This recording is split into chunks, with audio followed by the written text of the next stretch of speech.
14 বছর পর বড় ধরনের রাজনৈতিক পট পরিবর্তন যুক্তরাজ্যে। নতুন সরকারের সামনে যখন অভ্যন্তরীণ সংকট মোকাবেলা গুরুত্বপূর্ণ ইস্যু, তখন জোর আলোচনা কি হতে যাচ্ছে লেবার পার্টির পররাষ্ট্রনীতি। বিশেষ করে ইইউ এর সাথে সম্পর্ক নিয়ে জল্পনা কল্পনা চলছে। একই সাথে গুরুত্ব পাচ্ছে ইউক্রেন রাশিয়া সংঘাত এবং মধ্যপ্রাচ্য ইস্যু। টরিদের 14 বছরের শাসনের অবসান ঘটাতে বেশ আঁটঘাট বেঁধেই মাঠে নেমেছিল লেবার পার্টি। নির্বাচনী প্রচারণায় দীর্ঘমেয়াদী অভ্যন্তরীণ নানা সংকটের পাশাপাশি গুরুত্ব পেয়েছে পররাষ্ট্রনীতি।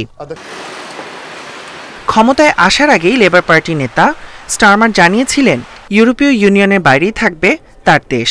তবে বাণিজ্যে অপ্রয়োজনীয় বাধা সরিয়ে সংস্থাটির সাথে সম্পর্ক জোরদারে আগ্রহী লেবার পার্টি। ইউরোপ ও বৈশ্বিক নিরাপত্তায় পশ্চিমা জোট ন্যাটোর সাথে সম্পর্ক আরও গভীর করার কথা জানিয়েছে লেবার পার্টি।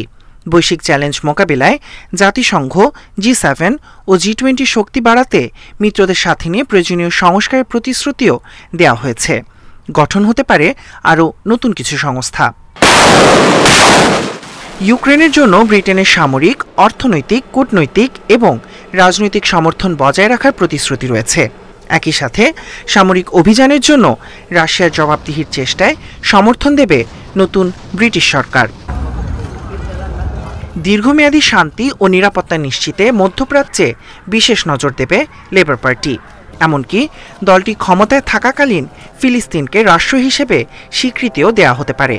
গাজায় অবিলম্বে যুদ্ধবিরতি কার্যকর, সব জিম্মির মুক্তি, আন্তর্জাতিক আইন নিশ্চিত করা এবং মধ্যপ্রাচ্যে দ্রুত ত্রাণ সহায়তা বৃদ্ধির জন্য চাপ অব্যাহত রাখবে লেবার নেতৃত্বাধীন যুক্তরাজ্য। যুক্তরাষ্ট্র, চীন ও ভারতের সাথে বৈদেশিক সম্পর্ক উন্নয়নেও জোর দিচ্ছে labour party. Tahmid Abrar, independent news.